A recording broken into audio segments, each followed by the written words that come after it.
Minha família rica não me convidou para o Natal. Quando o garçom me viu em lágrimas, ele me convidou para passar com a dele, e lá algo maravilhoso aconteceu. Não venha, Cássia. Por favor, evite esse constrangimento para todos nós. A voz da minha mãe do outro lado da linha era fria, calma e cortante como gelo. Eu estava parada na calçada, com o vento gelado de dezembro batendo no meu rosto, segurando o celular com tanta força que meus dedos estavam brancos. Na tela, minimizada, ainda estava a foto do Instagram que tinha destruído minha noite. A sala enorme da mansão dos meus avós, a árvore de 3 metros decorada com cristais, a mesa posta com toalhas de linho e pratos de porcelana importada. E todos eles lá. Meus tios, meus primos, meus pais, todos sorrindo, segurando taças de champanhe. Menos eu. Constrangimento? Repeti, sentindo um nó na garganta tão grande que mal conseguia respirar. Mãe, é Natal. Eu sou sua filha. Vocês estão todos reunidos na casa da vovó e ninguém nem me avisou? Eu tive que descobrir pelas redes sociais? Querida, não faça drama. Ela suspirou, como se eu fosse uma criança birrenta, atrapalhando o seu momento de lazer. Você sabe como são as coisas. O jantar de hoje é importante. Temos convidados influentes, sócios do seu pai, gente de alto nível. E, sinceramente, a sua situação atual não se encaixa. Minha situação? Você quer dizer o meu trabalho? Exatamente. Ela respondeu sem rodeios. Você escolheu essa vida, Cássia. Cuidadora de idosos. Francamente. O que eu vou dizer quando perguntarem o que minha filha faz? Que ela troca fraldas de velhos desconhecidos por um salário mínimo? É humilhante para nós. Seu primo acabou de passar num concurso federal. A sua irmã está noiva de um empresário. E você... Bem, você é a mancha no currículo da família. As lágrimas que eu estava segurando com toda a minha força começaram a escorrer quentes pelo meu rosto. Não era apenas a rejeição. Era o desprezo. Eu amava o meu trabalho. Eu levava dignidade para pessoas que estavam no fim da vida. Eu segurava a mão de quem se sentia sozinho. Mas para a minha família, que vivia em um mundo de aparências e status, isso não valia nada. Para eles, eu era um fracasso. Então é isso? Minha voz saiu, trêmula, um sussurro quebrado. Eu não posso sentar na mesa com vocês porque não sou rica o suficiente, porque meu trabalho é honesto, mas não dá status? Não coloque palavras na minha boca. Só achamos melhor você não vir hoje. Amanhã, se quiser, passe aqui para pegar as sobras. Tenho que desligar. Os convidados estão chegando. Feliz Natal, Cássia. O telefone ficou mudo. Fiquei ali, parada no meio da rua movimentada, cercada por luzes piscando e pessoas correndo com sacolas de presentes, felizes, indo encontrar quem amavam. Eu nunca me senti tão sozinha em toda a minha vida. O barulho da cidade parecia distante, abafado pela dor aguda no meu peito. Passe aqui para pegar as sobras. Aquela frase ecoava na minha cabeça. Eu era a filha das sobras. Precisava sair dali, precisava sentar, beber alguma coisa quente e tentar parar de tremer. Meus olhos estavam embaçados e eu mal via por onde andava. Virei a esquina e entrei no primeiro lugar que vi aberto. Não era um restaurante chique como aquele onde minha família estava. Era um restaurante simples, de bairro, com mesas de plástico e cheiro de café passado na hora e bife na chapa. O lugar estava quase vazio. A maioria das pessoas já estava em casa se preparando para a meia-noite. Sentei-me em uma mesa no canto, longe da porta, tentando me esconder do mundo. Apoiei os cotovelos na mesa e escondi o rosto nas mãos. A dor veio com força total. Eu soluçava baixinho, tentando ser discreta, mas meu corpo tremia incontrolavelmente. A imagem daquela mesa farta das risadas, da minha mãe me descartando como se eu fosse lixo. Doía demais. Com licença, moça. A voz masculina me fez dar um pulo. Limpei o rosto rapidamente, tentando disfarçar, mas era inútil. Meus olhos deviam estar inchados e vermelhos. Levantei a cabeça e vi um garçom parado ao lado da minha mesa. Ele era jovem, devia ter a minha idade, com um avental branco impecável e um crachá onde se lia Renato. Ele segurava uma xícara de café fumegante e um copo d'água. Eu não pedi nada ainda. Gaguejei, tentando encontrar minha voz. Só queria ficar um pouco sentada, se não for incômodo. Renato sorriu, um sorriso gentil e sem pressa, e colocou a xícara e a água na minha frente. É por conta da casa, disse ele com um tom de voz suave. Ninguém deveria chorar na véspera de Natal. O café é forte, vai ajudar a esquentar o coração. Olhei para ele, surpresa. Aquele gesto simples, vindo de um completo desconhecido, me desarmou completamente. Minha mãe, que me deu a luz, tinha vergonha de mim. Aquele rapaz, que nunca me viu na vida, estava me oferecendo conforto e um café quente. Obrigada, sussurrei, pegando a xícara com as mãos trêmulas para sentir o calor. Ele não foi embora. Puxou a cadeira da frente, mas não sentou. Apenas se apoiou no encosto, me olhando com preocupação genuína. Quer conversar? Às vezes, falar com um estranho é mais fácil. O movimento está fraco. Meu turno já está quase acabando. Sou todo ouvidos. Eu olhei para o fundo da xícara de café. A humilhação estava presa na minha garganta, sufocando. Eu precisava colocar para fora. Precisava que alguém me dissesse que eu não era louca, que eu não era uma vergonha. Eu vi uma foto no Instagram. Comecei, e as lágrimas voltaram a cair, pingando na mesa. A minha família, meus pais, avós, tios, eles estão dando uma festa linda. Ceia farta, vinhos caros, presentes. E, você perdeu a hora? Ele perguntou, tentando entender. Não, balancei a cabeça, sentindo a amargura na boca. Eu não fui convidada. Renato franziu a testa, confuso. Como assim? Eles esqueceram? Não. Eles decidiram que eu não sirvo para sentar à mesa com eles. Respirei fundo e contei tudo. Contei sobre a ligação da minha mãe, sobre como eles achavam que meu trabalho de cuidadora era vergonhoso perto dos amigos ricos deles. Falei sobre como sempre me sentia a ovelha negra só porque não quis seguir a carreira de negócios ou direito, porque preferi cuidar de pessoas. Falei sobre a frase cruel das sobras. Desabei ali, naquele restaurante simples, confessando minha dor para aquele garçom de olhos atentos. Eu esperava que ele ficasse chocado, ou que dissesse apenas um "sinto muito". Mas Renato me olhava com uma expressão que eu não via há muito tempo. Respeito. Quando terminei, enxuguei o rosto com um guardanapo de papel. O silêncio durou alguns segundos. Sabe, moça? Renato começou e sua voz estava firme. A minha família não tem mansão. A gente não tem taça de cristal e nem convidados influentes. Mas na minha casa, a mesa só está completa quando todo mundo que a gente ama está sentado nela. Ele olhou para o relógio na parede e depois para mim. O que você vai fazer agora? Vai voltar para casa sozinha? Eu não sei. Acho que vou comprar uma pizza congelada e assistir televisão até dormir. Não tenho para onde ir. Renato desamarrou o avental branco e o dobrou devagar. Não. Você não vai. Ninguém passa o Natal sozinho comendo pizza congelada enquanto eu puder evitar. Ele estendeu a mão para mim. Meu turno acabou agora. Minha mãe fez um frango assado que... Olha, não é por nada não, mas é melhor que qualquer peru de restaurante chique. E a gente adoraria ter mais alguém para dividir. Olhei para a mão dele. Era a mão de um trabalhador. E naquele momento, parecia a única âncora segura no meio da minha tempestade. Aceitei a mão de Renato. Talvez fosse o desespero, ou talvez fosse a bondade genuína que vi nos olhos dele, mas naquele momento, ir para a casa de um desconhecido parecia muito mais acolhedor do que voltar para o meu apartamento vazio. Ele trancou o restaurante, tirou o avental e fomos no carro dele, antigo e barulhento, mas muito bem cuidado. Enquanto dirigíamos para longe do centro iluminado e das vitrines caras, a paisagem mudava. As ruas largas e arborizadas do bairro Nobre, onde meus pais moravam, deram lugar a ruas mais estreitas, casas coladas umas nas outras e vizinhos sentados nas calçadas com cadeiras de praia. Era um bairro periférico, simples, mas havia uma energia ali que não existia no mundo silencioso e frio da minha família.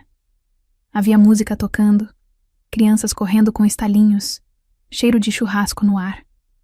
Havia vida. Renato parou em frente a uma casa de muro baixo, com um reboco por fazer, mas com um portão pintado de azul brilhante. Chegamos! disse ele, sorrindo um pouco envergonhado. Não é uma mansão, Cássia, mas é meu lar. É perfeito, respondi. E pela primeira vez na noite, fui sincera. Assim que entramos, fui atingida por um cheiro maravilhoso de tempero caseiro. A sala era pequena, com um sofá coberto por uma manta de crochê e uma árvore de Natal de plástico em cima da estante, piscando luzinhas coloridas. Uma senhora de cabelos grisalhos e avental florido saiu da cozinha enxugando as mãos. Era a mãe de Renato, Dona Lúcia. Quando ela viu o filho acompanhado, seus olhos se iluminaram, sem nenhum traço de julgamento ou desconfiança. Mãe, essa é a Cássia. Renato apresentou. Ela teve um problema com a família e ia passar o Natal sozinha. Eu disse que aqui sempre cabe mais um. Dona Lúcia nem esperou ele terminar. Ela veio até mim e me deu um abraço. Apertado. Daqueles que juntam os pedaços da gente. Ela cheirava a alecrim e sabonete de lavanda. Mas é claro que cabe, meu filho, ela disse, segurando meu rosto com as duas mãos quentes. Entra, minha menina, entra. A casa é simples, mas o coração é grande. Você deve estar com fome. Sentei-me à mesa da cozinha, que era coberta por uma toalha de plástico com desenhos de frutas. Dona Lúcia colocou um prato na minha frente. Não tinha porcelana importada, nem talheres de prata. Mas quando ela serviu o frango assado com batatas coradas, farofa e arroz branquinho, eu desabei. A primeira garfada teve gosto de infância, de um tempo antes das aparências importarem tanto para os meus pais. O tempero era simples, mas feito com tanto carinho que me emocionou profundamente. Enquanto eu comia, as lágrimas voltaram a cair, mas dessa vez não eram de tristeza. Eram de alívio. Eu estava comendo as sobras de ninguém. Eu estava sendo tratada como uma convidada de honra. Está tudo bem, querida? Dona Lúcia perguntou, colocando a mão sobre a minha. É a melhor comida que eu já comi. Consegui dizer, sorrindo entre as... Obrigada. Vocês não sabem o quanto isso significa para mim. Renato sorriu do outro lado da mesa, servindo refrigerante para nós. A conversa fluiu leve. Eles não perguntaram sobre minha conta bancária, nem sobre o carro que eu dirigia. Perguntaram sobre meus sonhos, sobre o que eu gostava de fazer. Quando falei que era cuidadora de idosos, esperei aquela pausa, constrangedora que minha família sempre fazia, mas Dona Lúcia abriu um sorriso enorme. Que profissão linda, minha filha. É preciso ter um dom de Deus para cuidar dos mais velhos. Sabe, isso é providência divina você ter aparecido aqui hoje. Por quê? Perguntei. O avô do Renato, o seu Benedito, ele está acamado no quarto ao lado. Ele tem 92 anos. Hoje ele estava tristinho porque não conseguia vir para a sala cear com a gente. Meu instinto profissional despertou na hora. Eu posso vê-lo? Perguntei, limpando a boca. Talvez eu possa ajudar a deixá-lo mais confortável. Renato me guiou até o quarto dos fundos. Era um quartinho simples, limpo, com cheiro de cânfora. Na cama, um senhor magrinho, de pele enrugada como pergaminho, e olhos vivos e inteligentes, olhava para a janela.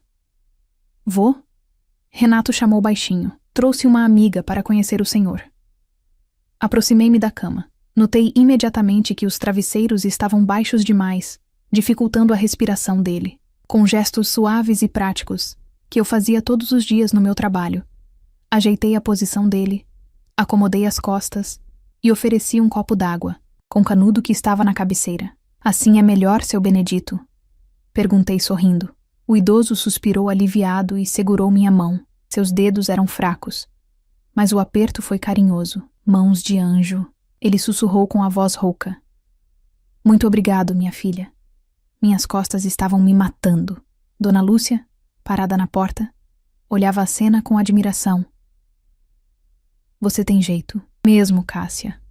Ele se acalmou na hora. Fiquei ali conversando com seu Benedito. Apesar do corpo frágil, a mente dele era afiada. Ele começou a falar sobre o Natal, sobre como as coisas eram antigamente. Percebi que na mesa de cabeceira havia uma pilha de cadernos velhos, canetas falhando e papéis soltos. O senhor gosta de escrever? Apontei para os cadernos. Seu Benedito olhou para a pilha com uma tristeza profunda nos olhos. Ah, minha filha, esse é meu maior sonho. E minha maior frustração. Como assim? Dona Lúcia entrou no quarto e sentou na beirada da cama, acariciando os pés do pai. O papai tem uma memória de elefante, Cássia. Ele viu esse bairro nascer, ele viu a cidade crescer. Ele sabe histórias que ninguém mais sabe. O sonho dele sempre foi escrever um livro, deixar as memórias dele registradas para os netos, para a comunidade. Ele diz que a história do nosso povo está se perdendo. Mas minhas mãos... Seu Benedito levantou as mãos trêmulas, deformadas pela idade e pelo trabalho duro de uma vida inteira. Elas não obedecem mais. Eu tento escrever, mas a caneta cai. As letras saem tortas. Eu tenho o livro todo aqui, na minha cabeça. Ele tocou a testa. Mas não consigo colocar no papel. Tenho medo de partir e levar tudo isso comigo. O silêncio pesou no quarto. Olhei para aquele senhor, um arquivo vivo de histórias, preso em um corpo que não permitia que ele compartilhasse sua sabedoria. Olhei para Renato e Dona Lúcia, que claramente amavam aquele homem, mas não tinham tempo ou habilidade técnica para ajudá-lo com um projeto tão grande, já que trabalhavam o dia todo. E então, olhei para as minhas próprias mãos, as mãos que minha mãe dizia que serviam apenas para limpar velhos, as mãos que envergonhavam minha família rica. Mas ali, naquele quarto simples, eu percebi que minhas mãos podiam fazer muito mais. Uma ideia acendeu no meu peito, quente e brilhante como as luzes de Natal na sala. Seu Benedito, eu disse, sentindo uma determinação que não sentia há anos. O senhor fala e eu escrevo. Ele me olhou, confuso. Como? Eu venho aqui. Saio do meu trabalho às 5. Posso vir direto para cá. O senhor me conta as histórias, devagar, do seu jeito, e eu transcrevo tudo. Eu organizo, digito no computador. Nós vamos fazer esse livro acontecer. Os olhos de seu Benedito se encheram de lágrimas. Renato deu um passo à frente, surpreso. Cássia, você faria isso? É muito trabalho. Você mal nos conhece. Vocês me deram um Natal quando a minha própria família me virou as costas. Respondi, emocionada. Vocês me deram dignidade. Isso é o mínimo que eu posso fazer. E, sinceramente, eu adoraria ouvir essas histórias. Naquele momento, vi um sorriso nascer no rosto enrugado de seu Benedito. Um sorriso de pura esperança. E pela primeira vez naquele dia, esqueci completamente a mansão, o luxo e a rejeição. Eu tinha encontrado um propósito. Nas semanas seguintes, cumpri minha promessa. Todos os dias, depois do meu turno cuidando de outros pacientes, eu dirigia até a casa de muro azul. Dona Lúcia sempre me esperava com um café fresco e um pedaço de bolo. Renato, quando chegava do restaurante, sentava conosco para ouvir. E o que começou como um favor, logo se transformou em algo muito maior, porque as histórias que seu Benedito tinha para contar não eram apenas memórias de um idoso qualquer. Eram peças de um quebra-cabeça que eu nem sabia que existia. E uma dessas peças, eu descobriria em breve, mudaria a minha vida e a da minha família para sempre. Os meses de janeiro e fevereiro passaram voando. Minha rotina tinha mudado completamente. Eu saía do trabalho, passava na padaria, comprava um pão doce e ia direto para a casa de muro azul. Aquela sala pequena tinha se tornado meu refúgio, meu verdadeiro lar. Enquanto minha família biológica continuava postando fotos de viagens para a Europa e jantares caros, dos quais eu, claro, continuava excluída, eu estava viajando no tempo através das memórias de seu Benedito. Nós já tínhamos transcrito mais de 10 cadernos. As histórias eram fascinantes. Festas de rua antigas, o crescimento do bairro, os personagens folclóricos da comunidade. Eu digitava tudo no meu notebook antigo. Renato revisava e Dona Lúcia fazia o café. Mas eu não sabia que a história mais importante ainda estava por vir. Foi numa terça-feira chuvosa de março. Seu Benedito estava mais sério que o normal. Ele pediu para eu pegar uma caixa de sapatos velha que ficava no fundo do guarda-roupa, debaixo de uns cobertores. Hoje vamos falar sobre o capítulo mais triste da minha vida, filha. Ele disse com a voz embargada. O capítulo que eu chamo de A Grande Ilusão. Abri a caixa. Dentro, havia apenas um documento amarelado, quase se desfazendo, protegido por um plástico. Muita gente acha que eu sempre fui pobre, começou ele. Mas há 70 anos, tudo isso aqui era mato e fazenda. E as terras eram da minha família. Nós tínhamos gado, plantação de milho, um riacho limpo. Era a Fazenda Boa Esperança. Eu parei de digitar. Fazenda Boa Esperança. Aquele nome me deu um arrepio na espinha. Eu já tinha ouvido aquele nome antes, mas em um contexto muito diferente. O que aconteceu com a fazenda, seu Benedito? Apareceu um homem. Os olhos dele ficaram duros, focados num ponto distante da parede. Um homem jovem, ambicioso, falava bonito. Ele usava ternos alinhados e tinha um sorriso que parecia de amigo. Ele veio me dizer que a cidade ia crescer, que precisávamos modernizar. Ele propôs uma sociedade. Disse que ia lotear as terras, construir casas, e que eu ficaria com metade de tudo. Eu era jovem, Cássia. Eu não sabia ler direito naquela época. Eu confiei na palavra de honra. Meu estômago começou a embrulhar. E então ele trouxe esse papel aí. Ele apontou para o documento na minha mão. Disse que era o contrato da sociedade. Mandou eu assinar. Eu assinei. Feliz, achando que estava garantindo o futuro dos meus filhos. Mas não era sociedade nenhuma. Era uma venda. E pelo preço de banana. Ele comprou tudo o que eu tinha pelo valor de 2 vacas leiteiras. Quando percebi o golpe, ele já tinha os advogados, os juízes, a polícia. E eu só tinha a enxada. Fui expulso da minha própria terra. Tivemos que vir morar aqui, na periferia, enquanto ele construía um império em cima do meu suor. Com as mãos tremendo, tirei o papel do plástico. Meus olhos correram pelas linhas datilografadas até chegarem ao final da página, onde estavam as assinaturas. Lá estava a assinatura torta e infantil de Benedito da Silva. E logo abaixo, uma assinatura firme, elegante, com uma caneta tinteiro cara. O nome do comprador, o ar, sumiu dos meus pulmões. O quarto começou a girar. Eu conhecia aquela assinatura. Eu a via todo ano nos cartões de Natal genéricos que recebia. Eu a via nos quadros da empresa da família. Era o nome do meu avô. O bairro nobre onde meus pais moravam, onde fui criada, onde ficava a mansão da ceia de Natal que me rejeitou. Tudo aquilo tinha sido construído nas terras roubadas de seu Benedito. A fortuna que pagava o champanhe deles, os carros importados, as roupas de grife, vinha de um golpe dado em um homem humilde e analfabeto. Senti uma náusea violenta. Minha família não me rejeitou porque eu era uma vergonha. Eles eram a vergonha.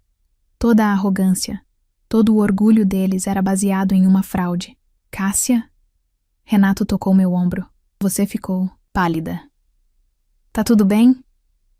Olhei para Renato. Olhei para seu Benedito.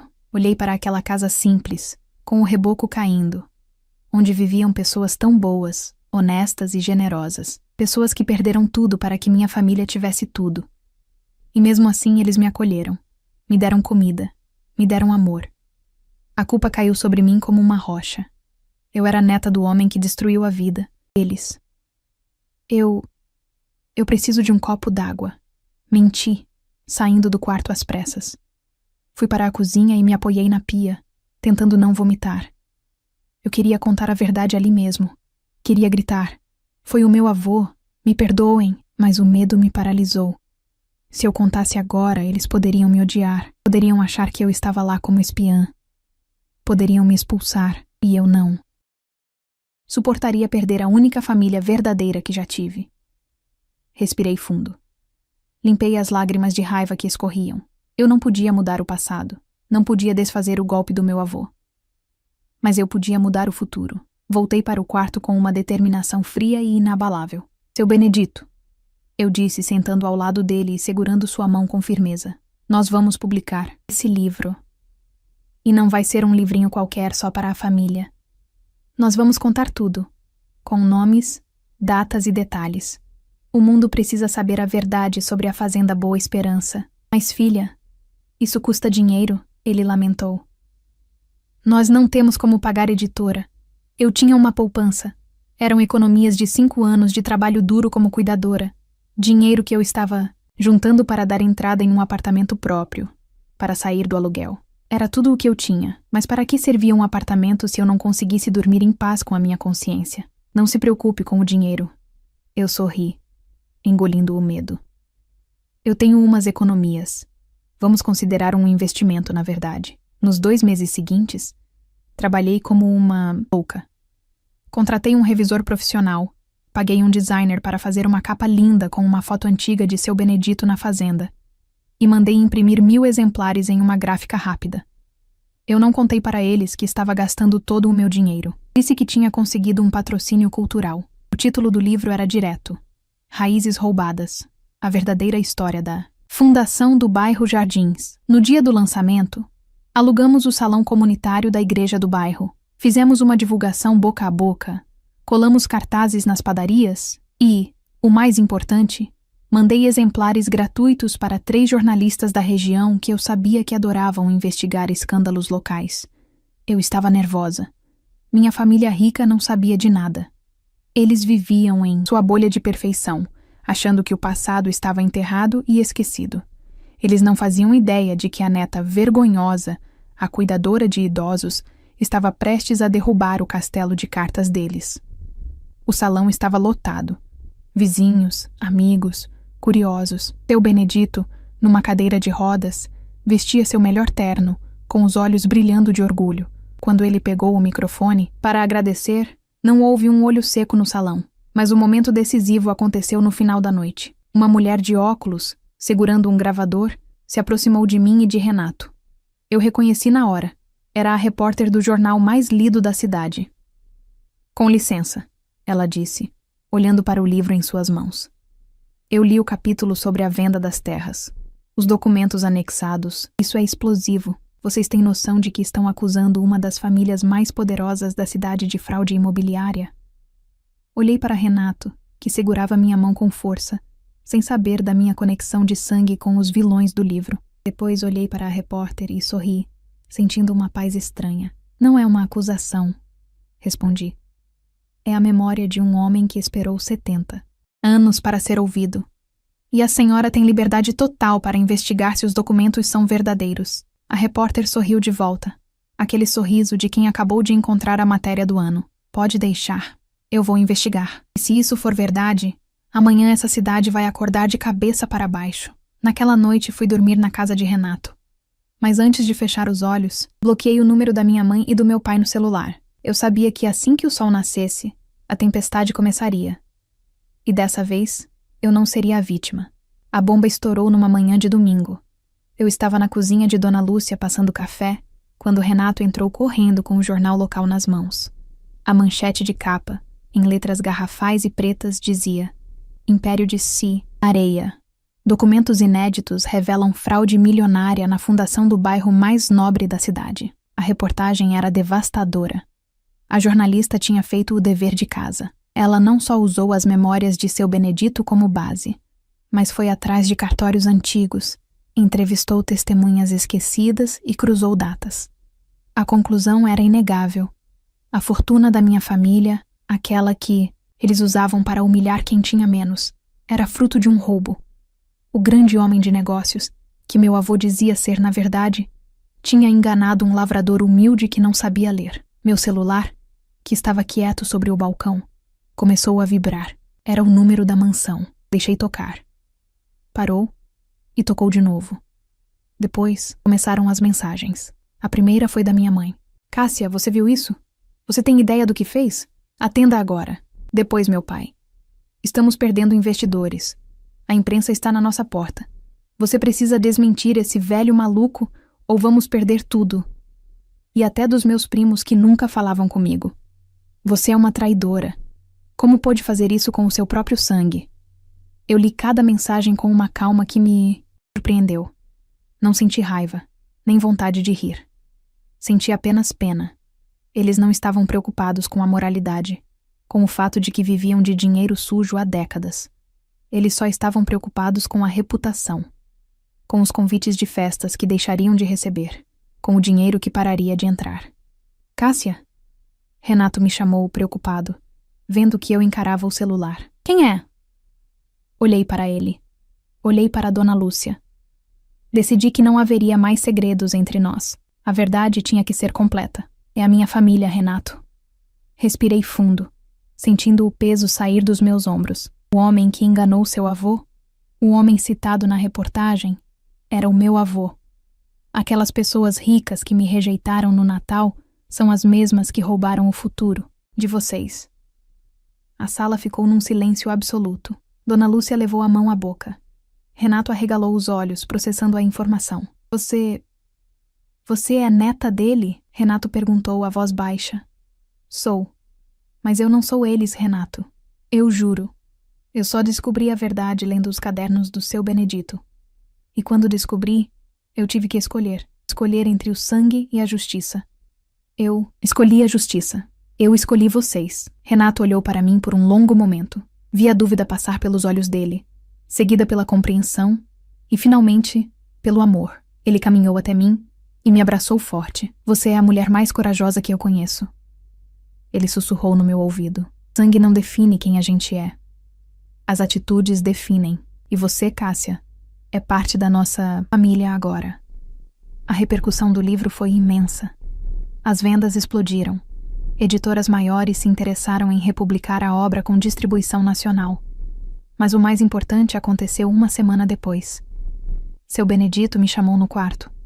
Ele estava muito fraco, a respiração curta, mas segurava um exemplar do livro contra o peito como se fosse um tesouro. Obrigado, minha neta, ele disse, com um sorriso sereno que iluminava o rosto cansado. Agora eu posso descansar. Todo mundo sabe a verdade. Ninguém mais vai chamar minha família de mentirosa ou preguiçosa. A minha história está salva. O Senhor salvou a minha história também, seu Benedito. Respondi, segurando a mão dele e beijando sua testa. O Senhor me ensinou o que é honra de verdade.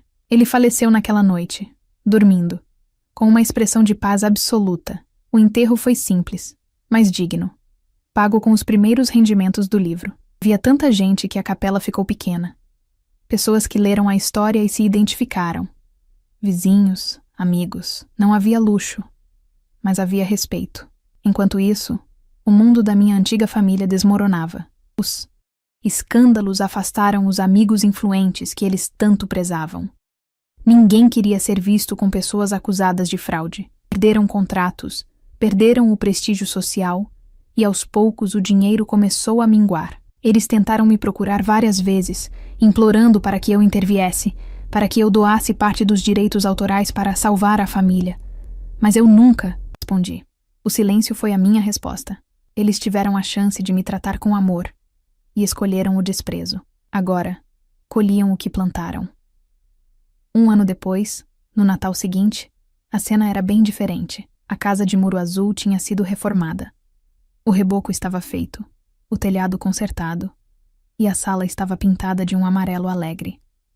Na cozinha, Dona Lúcia preparava a ceia, cantarolando, sem se preocupar com as contas atrasadas, pois os direitos autorais do livro garantiram uma velhice tranquila para ela. No quintal, debaixo de uma mangueira enfeitada com luzinhas brancas, eu e Renato dissemos sim. Não foi um casamento de revista. Meu vestido era simples, comprado em uma loja de bairro, mas eu me sentia uma princesa.